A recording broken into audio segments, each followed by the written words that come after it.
Hello everyone, अभिनव coaching classes के इस platform पे मैं आप सभी का स्वागत करती हूँ। आशा करती हूँ कि आप लोग अच्छे होंगे, स्वस्थ होंगे और मस्त होंगे।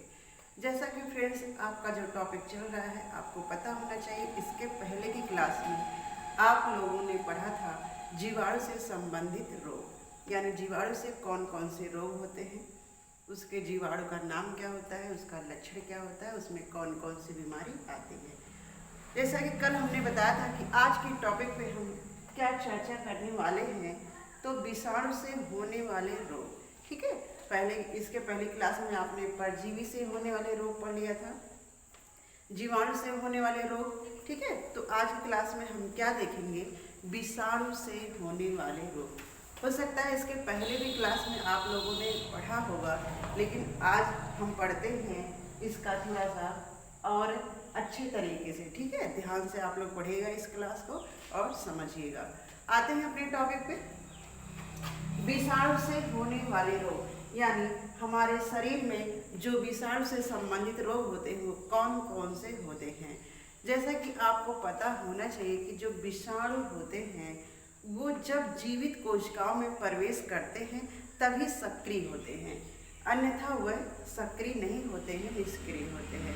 ठीक है, यानी बाहरी वातावरण में वो निष्क्रिय होते हैं, जैसे वो प्रवेश करते हैं जीवित कोशिकाओं में उनका कार्य शुरू हो जाता है, वो सक्रिय होते हैं। ठीक है, देखते हैं हम विषाणु से होने वाले रोग। ठीक, विषाणु से होने वाले रोग, यहाँ हमने लिख दिया बीमारी, यानी कौन कौन सी बीमारी होती है, प्रभावित अंग, उससे कौन सा अंग आपका शरीर का प्रभावित होता है, जीवाणु का नाम। ठीक है, यानी कौन सा जीवाणु उस बीमारी के लिए जिम्मेदार होता है, और इसके लक्षण। ठीक है, लक्षण अगर हमको पता है तो हम गेस कर सकते हैं कि हमारे शरीर में कौन सा परिवर्तन हो रहा है, यानी ये किसका लक्षण हो सकता है। हम सजग हो जाएंगे, सही समय पे डॉक्टर से इलाज करवा लेंगे। ठीक है, आइए देखते हैं।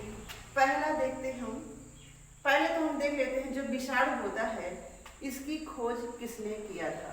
ठीक है, खोज किसने किया था, तो इवान विस्की। ठीक है, इवान विस्की।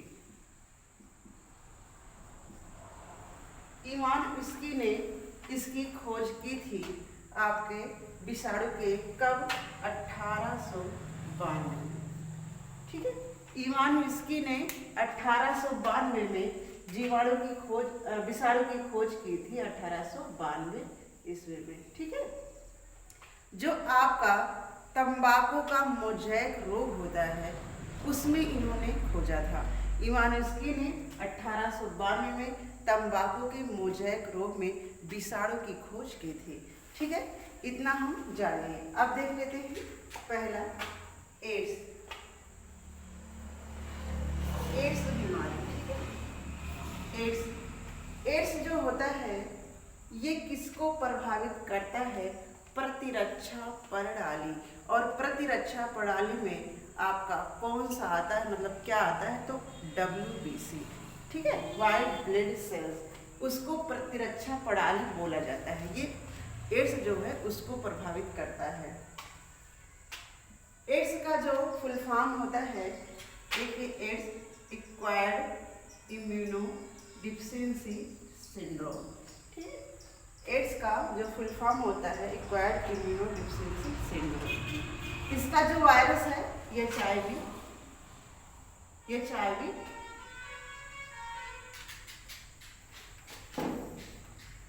हम देखते हैं यहाँ पे हमने गलती से जीवाणु लिख दिया था, ये विषाणु का नाम। ठीक है, उसके लिए आप लोग माफ करिएगा। तो हम देखते हैं ये विषाणु का नाम है, जैसे ऊपर हमने विषाणु लिख दिया था तो विषाणु का नाम। ठीक, दूसरा देख लेते हैं हम HIV। ये हो गया आपका full form, human immuno deficiency virus.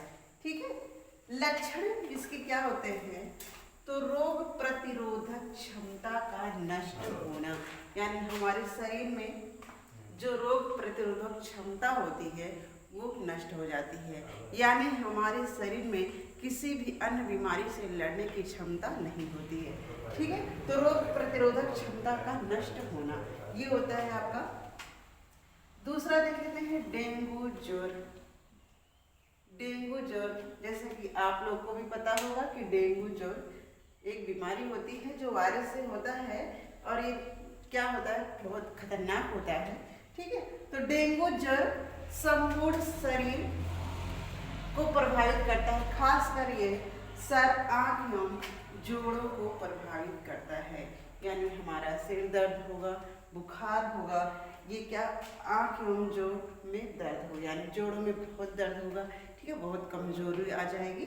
ये सब लक्षण क्या प्रभावित होते हैं आपके डेंगू ज्वर में। इसके वायरस क्या नाम है, अरबो वायरस। ठीक है, अरबो वायरस। अरबो वायरस डेंगू ज्वर के विषाणु का नाम है, अरबो वायरस। लक्षण देख लेते हैं फ्रेंड्स। आंखों, पेशियों, सिर तथा जोड़ों में दर्द होता है। ठीक है, हमारी आंखों में, मांसपेशियों में तथा सिर और जोड़ों में हमारे दर्द बना रहता है हमेशा। ठीक है, बहुत काफ़ी दर्द होता है हमारे जोड़ों में, आंखों में और मांसपेशियों में। आगे देख लेते हैं आपका पोलियो। पोलियो जो होता है आपका, किसको प्रभावित कर रहा है, गला, रीढ़, यानी हमारी जो रीढ़ की हड्डी होती है, रीढ़ को तथा नाड़ी संस्थान को। ठीक है, पोलियो में क्या होता है, गला को, रीढ़, नाड़ी संस्थान को प्रभावित करता है पोलियो। ठीक है, पोलियो में जो विषाणु का नाम पोलियो वायरस, पोलियो वायरस। और इसके जो लक्षण होते हैं, ज्वर होता है, यानी शरीर का तापमान अधिक हो जाता है, ज्वर, बदन में दर्द आपके बना रहता है। ठीक है, यानी शरीर में दर्द बना रहता है, रीढ़ की हड्डी आपकी प्रभावित होता है, और क्या होता है, आँख की कोशिकाएं नष्ट होने लगती हैं। ठीक है, जो आपके जो बदन में दर्द, रीढ़ की हड्डी और आँख की कोशिकाएं नष्ट होने लगती है। जैसे शरीर आप जो होता है बेढंगा हो जाता है। ठीक है, वो सही नहीं रहता है। आगे आ जाते हैं हम इन्फ्लुएंजा। इन्फ्लुएंजा विषाणु से होने वाला रोग किसको प्रभावित करता है, संपूर्ण शरीर को, यानी हमारे पूरे शरीर को इन्फ्लुएंजा बीमारी क्या करता है, प्रभावित करता है। इसका जो वायरस होता है मिक्सो वायरस। ठीक है, मिक्सो वायरस। और लक्षण क्या होता है, गलसोद, छींक और बेचैनी। ठीक है, गलसोद आप लोग जान ही रहे होंगे, छींक आती है और क्या होता है, बेचैनी बना रहता है, कुछ अच्छा नहीं लगता है। ठीक है, आगे देखते हैं हम। ठीक फ्रेंड्स, हमने इतना देख लिया। ठीक, एड्स, डेंगू, पोलियो और इन्फ्लुएंजा। अब हम चर्चा कर लेते हैं कि ये बीमारी कैसे होती है। ठीक है, इसके बारे में थोड़ा सा आप लोग को बता देते हैं। जैसे आपका एड्स हो गया, डेंगू हो गया, पोलियो हो गया और इन्फ्लुएंजा हो गया, कैसे एक दूसरे को प्रभावित करता है। ठीक है, यानी एक को हुआ तो दूसरे को कैसे हो सकता है। एड्स देख लेते हैं हम। ठीक है, एड्स जो आपका होता है, जैसे कोई भी संक्रमित जो पेशेंट होता है एड्स से, ठीक है, तो अगर उसके द्वारा अगर उसको इंजेक्शन लगा है और वह व्यक्ति संक्रमित है, तो वही इंजेक्शन अगर दूसरे को लगा दिया जाता है तो उसके भी अंदर एड्स जैसी बीमारी देखने को मिल सकती है। ठीक है, और आपको पता है कि एड्स जो होता है, एड्स का टेस्ट कैसे होता है, तो एलिसा टेस्ट आपको पता होना चाहिए। एलिसा टेस्ट, एलिसा टेस्ट जो आपका होता है, इसमें क्या होता है, इसके टेस्ट के द्वारा हम पता कर सकते हैं किस व्यक्ति के अंदर एड्स है या नहीं है। ठीक है, इस आप लोग को पता है गलत संबंध से, असुरक्षित संबंध से, ठीक है, इंजेक्शन के द्वारा या सेवन के ब्लेड के द्वारा, इन सब कारणों से क्या होता है, आपका एड्स हो सकता है। ठीक है, डेंगू ज्वर देख लेते हैं। डेंगू ज्वर ये मच्छर के काटने से आपका होता है। डेंगू ज्वर किससे होता है, मच्छर के काटने से डेंगू ज्वर होता है आपका। और किस मच्छर के काटने से होता है, तो एडीज एजिप्टी। ठीक है, एडीज एजिप्टी, इस मच्छर के काटने से क्या होता है, आपका डेंगू ज्वर होता है। ठीक, आपको पता होना चाहिए कि मलेरिया भी आपके मच्छर के काटने से ही होता है। पोलियो देख लेते हैं। पोलियो का कारण आपके कई हैं, लेकिन एक मुख्य कारण आपका जो होता है, जैसे गर्भवती महिला अगर कुपोषित है तो उसके कुपोषण की शिकायत की वजह से उसके बच्चे में पोलियो जैसी बीमारी देखने को मिल सकती है। ठीक है, इसलिए गर्भावस्था में विशेष रूप से ध्यान देना चाहिए संतुलित आहार पर, ठीक है, संतुलित वातावरण पर, सब चीज़ों में बहुत अच्छे से ख्याल करना चाहिए ताकि हमारे आने वाला जो बच्चा है उसके ऊपर कोई भी बीमारी का प्रभाव ना पड़े। ठीक है, इन्फ्लुएंजा देख लेते हैं। इन्फ्लुएंजा एक आपका संक्रामक बीमारी है, जैसे छींक के माध्यम से, ठीक है, ये इससे हो सकता है।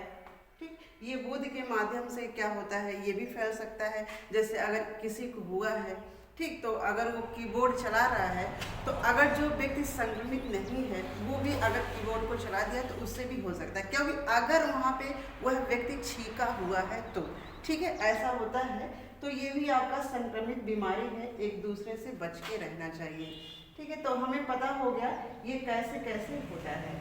अभी आपके विषाणु से होने वाले बहुत बीमारियां हैं जो हम अगली क्लास में आपको बताएंगे और उसका विशेष रूप से हम चर्चा करने वाले हैं। ठीक है, तो आप लोग इतना याद रखिएगा कैसे कैसे होता है, क्या प्रभावित होता है, इसके लक्षण क्या होता है, हमको कैसे बचना चाहिए। अगर हम जाने रहेंगे तभी हमको पता होगा कि हम इस बीमारियों से कैसे बच सकते हैं। ठीक है फ्रेंड, तो आज के लिए इतना ही। आप इस वीडियो को लाइक करिएगा, ठीक है, और कमेंट करिएगा कि आपको वीडियो कैसी लगी है। ठीक है, थैंक यू सो मच।